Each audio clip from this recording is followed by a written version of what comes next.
Bayangkan Anda berjalan di jalanan kota yang tenang. Matahari bersinar, orang-orang sedang melakukan aktivitas sehari-hari, dan suasana damai terasa di udara.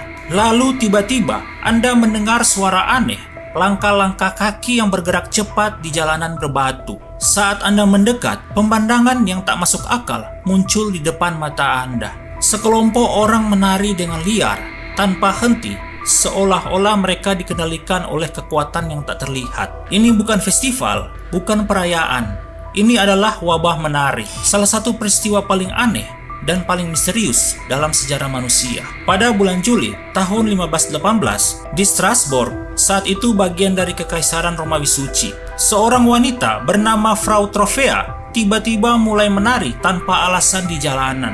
Dia menari dengan intens, bukan seperti seseorang yang menikmati musik, melainkan seperti seseorang yang sedang tersiksa. Yang lebih aneh lagi, dia tidak berhenti selama berjam-jam, bahkan berhari-hari. Frau Trovea terus menari.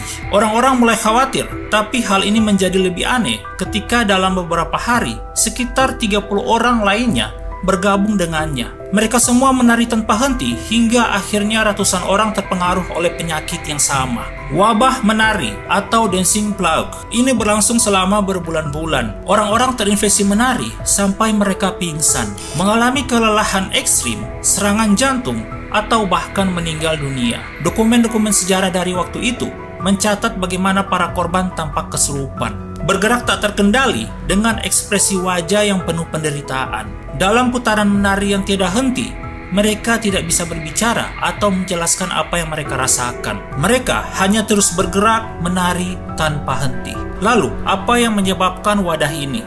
Pada abad ke-16, para dokter, imam, dan pejabat kota di Strasbourg mencoba memahami fenomena yang menakutkan ini. Salah satu teori yang muncul pada saat itu adalah histeria massa. Mereka percaya bahwa ini mungkin adalah bentuk dari kutukan ilahi atau kejanggalan spiritual. Beberapa percaya bahwa para penari dikendalikan oleh kekuatan supranatural, sementara yang lain menduga ada faktor medis yang memicu wadah tersebut. Namun seiring waktu berjalan, teori lain muncul. Salah satu hipotesis yang paling menarik adalah bahwa wabah menari ini disebabkan oleh keracunan ergot, yaitu jamur yang tumbuh pada gandum dan menyebabkan halusinasi serta kejang-kejang. Ergot dikenal mengandung zat kimia yang mirip dengan LSD, obat halusinogen yang dapat mempengaruhi sistem saraf.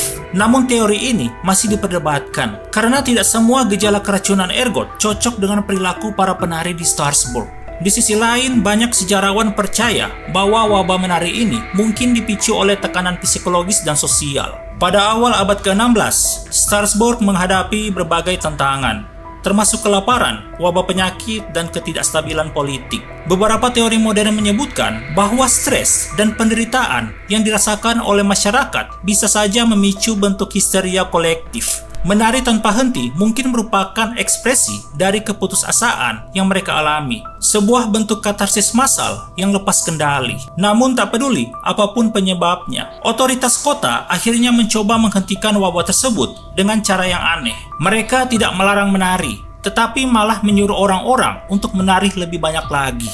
Para dokter dan pemimpin kota membangun panggung dan memanggil musisi untuk bermain, berharap bahwa dengan membiarkan orang-orang menari, wabah ini akan memudar dengan sendirinya. Sayangnya, tindakan ini tidak berhasil. Orang-orang terus menari sampai mereka jatuh kelelahan atau meninggal.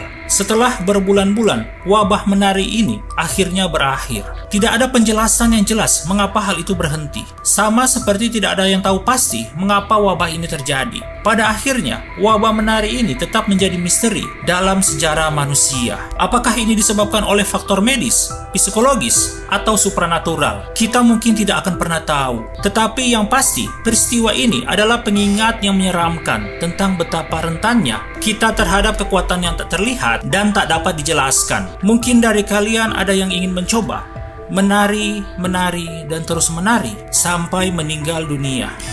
Terima kasih sudah menonton. Jangan lupa subscribe untuk mendapatkan video selanjutnya yang akan aku bahas di sini. Terima kasih dan assalamualaikum.